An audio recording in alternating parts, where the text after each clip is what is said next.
Fala, amigo de Jesus, Deus abençoe você, seja bem-vindo. Estamos juntos para lermos a poderosa Palavra de Deus, precisamente a carta de Paulo escrita aos Romanos, lá no capítulo 7, versículos do 18 até o 25a. Agora, prestemos atenção à santa leitura. Irmãos, estou ciente que o bem não habita em mim, isto é, na minha carne, pois eu tenho capacidade de querer o bem, mas não de realizá-lo. Com efeito, não faço o bem que quero, mas faço o mal que não quero.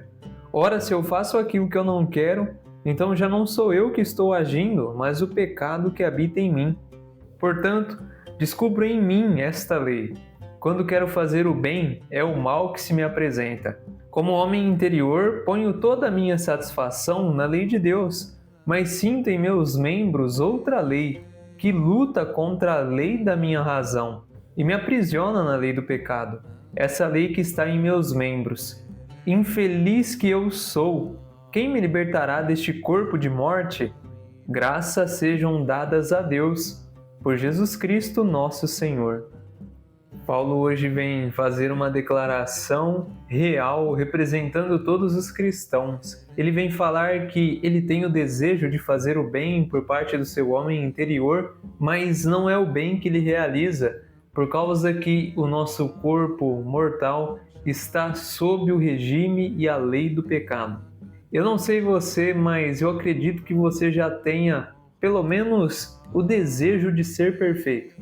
Eu já tive, de nunca errar, de nunca desagradar a Deus, nunca pecar. Vai chegando um ponto na nossa caminhada de fé, conforme conhecemos a palavra de Deus e conhecemos a Ele por consequência, que nós desejamos o máximo preservar o coração de Deus a fim de não feri-lo, não machucá-lo.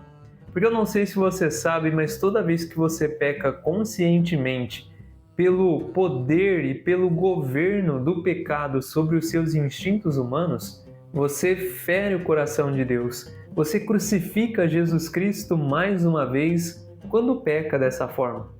Mas é importante nós termos em mente que Paulo deixou claro para nós o que acontece nessa vida, nesse momento em que nós estamos vivendo. Existe uma luta dentro de nós entre carne e espírito, e quando a Bíblia fala carne, ela se refere aos instintos corrompidos do ser humano. Eu não sei se você percebeu, mas a gente tem uma inclinação a fazer o que é proibido. Se você quer que alguém faça algo que você não quer que essas pessoas façam, é só você colocar proibido fazer tal coisa. Por exemplo, a gente vê muito pela cidade proibido jogar lixo. E quando você passa ali, é o lugar que mais tem lixo. Parece até que é uma caçamba aquele lugar. Quando Adão, numa autossuficiência orgulhosa, em querer ser o centro de si, o centro do conhecimento de tudo, sem precisar depender de Deus, caiu. Caiu e fez o que era proibido, porque supostamente ele, a mulher, o seduziu. Já começou ali esse jogo de empurra a culpa um para o outro. Desde o Jardim do Éden, o ser humano deixa de se responsabilizar pelo mal que ele causou para ele mesmo. E aí que está o problema na nossa vida. Quando transferimos a responsabilidade do que acontece na nossa vida, nós tiramos todo o poder que nós tínhamos de mudar a situação. Então, dessa forma, quando nos responsabilizamos por tudo de bom que acontece com a gente e tudo de ruim, nós nos tornamos de novo autoridade sobre a nossa vida e podemos mudar toda e qualquer situação que seja possível para nós. Por isso que o segredo é reconhecer a nossa posição. Dependemos de Deus, precisamos da graça dele, assim como Paulo diz no final: quem vai me libertar desse corpo de morte? Porque o bem que quero fazer não é esse que faço, mas é o mal que eu não quero que eu realizo. É o que Paulo diz, e ele pergunta e já tem a resposta que vem para ele: quem vai me libertar desse corpo de morte? E ele diz: graças sejam dadas a Deus. Paulo já sabe quem vai libertar ele desse corpo de morte, já agradece e glorifica Jesus Cristo, o Filho de Deus, que nos deu esse benefício. Percebe? Através desse reconhecimento de Paulo, que ele faz o mal que não quer, por causa da lei do pecado que atua nos seus instintos, na carne humana, ele já está passando por um processo de metanoia, na qual ele começa a identificar que ele é responsável por tudo que acontece com ele e que para isso, para ser transformado, ele precisa do auxílio de Deus. Entendeu?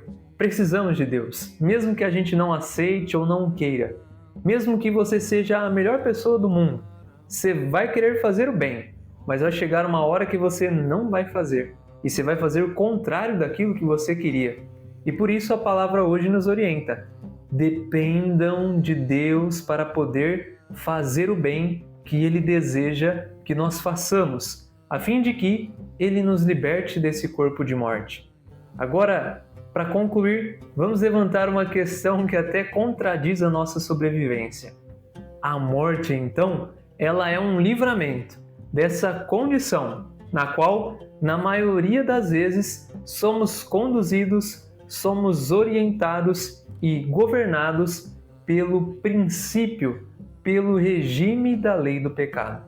Então a morte parece ser ruim, mas é ela que findará todo esse regime do pecado sobre nós, para que o regime da justiça de Deus governe todo o nosso ser.